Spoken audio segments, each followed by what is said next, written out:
How's it going, everyone? Welcome back to the channel. My name is Brian and today it is time for the Game Week 6 FPL Team reviews.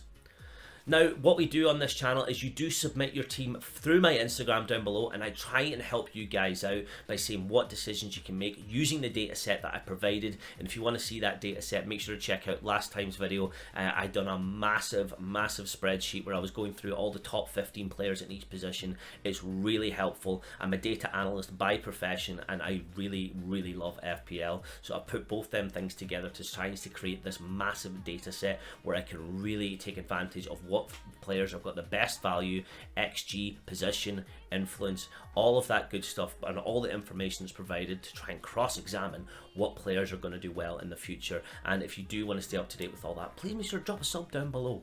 I do these videos at least twice a week, and I post some videos over as well on Instagram where I can do your team reviews. So get involved with that and I can see how I can help you. And one person I'm going to be cross-examining today is Mr. KSI, who does have his upcoming fight with Tommy Fury on October 14th. We will be staying tuned with that, and I will be buying the pay-per-view, so come on, KSI. I know you're probably not going to watch this video because you're not allowed to, based in the league you're in. You're not allowed to take advice, but realistically, thumbnail, title, you're getting clickbaited for this one. I'm going to try and help you along because I did notice you've got a player in your team that is definitely a knee-jerk reaction, and I'm going to be telling you what you should be doing going forward and see where we can go for that. So without any further ado, let's get into the team reviews for Game Week 6 and let's have a look at the underlying data to see how we can benefit all your teams. Let's go. So first up, let's have a look at my team myself. As you can see, I've got quite a lot of money in the bank because I did downgrade Rashford to Andreas last week, who might not seem the most sensible decision to a lot of you, but he did get more points than Rashford's, which really did make a lot of sense. Son was brought in for Martinelli, so I was slightly better off than I would be, probably by 2 points just based on Son played 90 minutes, but captaining him was definitely the wrong decision. With this week, I do have one free transfer, and I am thinking about just swapping Baldock for Botman, which I know is a very boring transfer, but it kind of makes sense in terms of what we've got. So as you can see here from my spreadsheet, I've done quite a lot of let's say I'm a complete and utter data nerd using all this together to try and come up with some formulas to actually make and write ratings based on price, everything else. But I discussed all this in the last week's video. But going forward for this one, I'm really looking at Botman because he's got quite a good Brian rating, and the fact that like most of these ones here are keepers or somebody who's completely overperforming, whereas the fixture swing now for Newcastle looks pretty nailed on, and he looks like a perfect value. I know a lot of people are talking about him and it's not actually much news to get out of this, but one thing that I have really noticed is Tim Ream. Now, based on the information I provided on Saturday's live stream, that Fulham actually look like they're going to get some points the next couple of weeks, and yeah, they didn't play that well against Luton, but they still got the win at home. He might be somebody that it might be a differential for your team, so keep him in mind if you're making any decisions where you might want to try and get somebody that's going under the radar, because he looks pretty good as well. A lot of these other ones here really depend on the fixtures they've got coming up, which you can see where their ratings are a bit okay. Vicario as well, I wouldn't be bringing him this week against Arsenal at home because they're definitely going to score, because my boys are on fire compared to last night when they absolutely demolished PSV 4-0. And Ward-Prowse does have some difficult fixtures coming up with Liverpool as well, but he did score against Man City, so who am I to say that you might not be able to do it again? But there's some people that you might want to keep in mind when you're making your decisions where some other people might not have them players. Now, having a look at KSI's team, it really seems that he's fallen into the trap of going for Raheem Sterling, realistically, after Chelsea have been useless. The good thing is, though, he might have been listening to someone along the way, because he's not had Nicholas Jackson in this team. I haven't been following it every single game week, but you know how much I think he is underperforming and has no data to back it up. XG is not just the data you want to be looking at going forward. You have to be looking at influence in the game and the bonus point system that is provided by the fantasy football site, so that also makes a difference. Sterling might have just been a knee-jerk after he absolutely banged against Luton, but as we said before, it's Luton, it's not a big deal. And looking at that team, it is pretty solid. Having Trippier in, which I assume was his sub in last week, who ended up getting bonus bonus points and the clean sheet is huge. Having Julian Alvarez is a massive result as well. His bench, he must be a little bit gutted that he didn't bring in Gusto over Udogie, but you're going to have them benching headaches sometimes where you've got someone that you don't want. Realistically, what I would be doing is probably downgrading Sterling to maybe save some cash on the side for maybe an Andreas, and then you can swap Son after they play Liverpool for Salah, because there's quite a lot of value in that going forward around game week 8. But looking what everyone else is saying, is not really like the most bizarre and creative way to go forward, but it does make a lot of sense because Son, with Richarlison coming back in, might not be playing as that striker role as he did against Burnley a couple of weeks ago. It might make a bit more sense for him to use Sterling to get some cash to maybe upgrade to Salah, and then he might be able to do a lot more creativity going forward. The fact that Julian Alvarez's price continuously goes up probably means that he's going to blank this game week based on the system of whoever's done incredibly well or man of the match the week before does absolutely useless, as we've seen with Son, Brian Mbeumo and Sterling, who's all on his team as well. Depending on when they were brought in really makes the difference of, is he just doing who's bought man of the match the week before, which was Julian Alvarez as well, but based on the fact he's got points from him, definitely didn't do it last week when he was incredible. But that would be the decision I would make going forward. If not, just keep your subs to maybe keep Sterling for this game week, because Chelsea have to turn it around at some point, and then maybe make their transfers to bring Salah in, because having Haaland and Salah is not a bad thing. Might give you a bit of captaincy headache, but you're still going to be fine.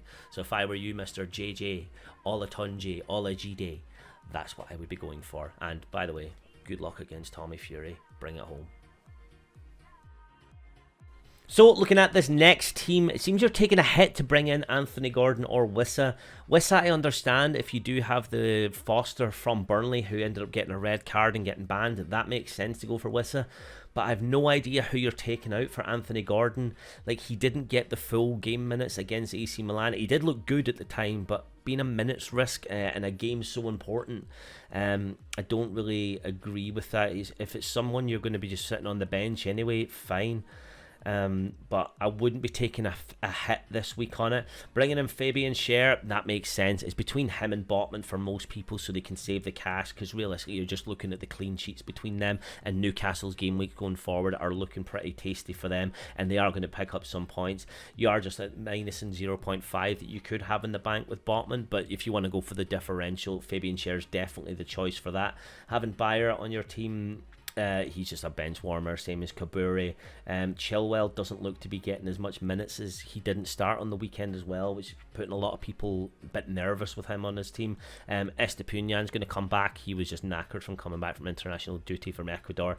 That's fine. Having Turner and Pickford, same two I've got, and you keep picking the wrong one every single week. But you've got a very solid team there. I just would not be taking the hit to bring in Anthony Gordon, just due to the minutes risk going forward. But that's a very good team going forward. Now, this is an incredible team called Magic Stars. I really am trying to find a weakness in it, but you haven't provided how much you've got in the bank. You've got Nick Pope, Trippier and Botman. Maybe it's a bit of an issue to triple up on Newcastle. Doubling up, I do not see an issue, but tripling up might be a little bit of a scare. Douglas Luiz is on penalties, of course, and did get bonus points throughout the weekend, but his consistency during matches might be your only downfall. But I'm not slating your team at all. It's an incredible shape. Maybe Rashford, but they are playing Burnley this weekend, so you might want to hold on to him for that, because that will make a lot of sense. Having Odegaard and Saka, or over Saka, there's nothing wrong with that at all. That's absolutely fair play. Having Haaland, Ferguson and Estepunian on your bench too. Well, Haaland on the pitch getting captain. This is a very solid team for the upcoming game weeks.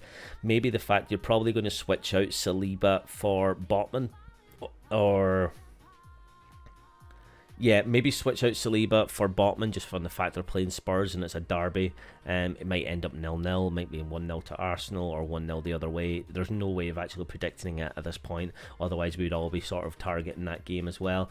But having Saliba from the start is an absolute genius move, because as we've been going on weeks and weeks, 0.06 points per minute versus Gabriel 0.05 points per minute. Made no sense to pick Gabriel, even though he played thousands of minutes more than Saliba based on his injury. So it made so much more sense to have Saliba in your team. Gusto, we don't know how much time he's going to get, but it looks like Reece James's injury's gone on a little bit more. And who else is actually in that position for them? It's Gusto and Colwell, so we don't really know which one of them is going to be coming out, because there is a little bit of rotation at the back now for Chelsea, but based on Chelsea's performances so far, having one is okay, because they might still be grinding out 0-0 wins against the likes of Bournemouth going forward, because as we know, Chelsea are crap. But that is a very good team there, pal. I don't really know what position you want to sort of go for, but realistically it's more just of an alignment. Maybe try and bring in the likes of Salah for possibly Foden if you can afford it, and maybe not triple up on Newcastle defence each week, because you'll be giving yourself a bit of an annoyance having one on the bench and they might end up all getting a clean sheet. You might be better trying to scatter that about and bring in more points from other games. But fair play, that is an amazing team. So that's all we've got time for today, guys, and remember, if you do want to stay up to date with all the best FPL data analysis, please make sure to drop a sub down below, drop a like on the video, and let me know how you guys found this. I've been not really asking for much feedback on this, but realistically, I want to hear what you guys have to say. Do you like the format? Is there things that I need to change? I really want to hear back from you guys, because I love making videos, but I also want to improve each week, and if I'm not getting feedback, I don't really know how to go and do that. I love bringing the content, especially when I'm doing Scotland watch-alongs and everything. I absolutely adore just watching along and interacting with people on live stream. I will be doing another live stream on Saturday afternoon before the transfer deadline, before I have a look at a little bit more of the data, see what team sheets are leaked, and see if we can make a right decision that most people won't be available for. So make sure to drop a sub down below if you want to stay up to date with that, and I will be bringing in all the data as well from the Champions League matches that have happened last night and Tuesday night. Not so much on the Europa and Conference based on squad rotation, but teams are always going to go full strength for Champions League, which is something we really need to look at. I will see you guys on Saturday, and remember to get your teams reviewed as well by follow me over on Instagram and get that sent in for next week for Game Week 7. That's all for today, guys, and I will see you on Saturday. Goodbye.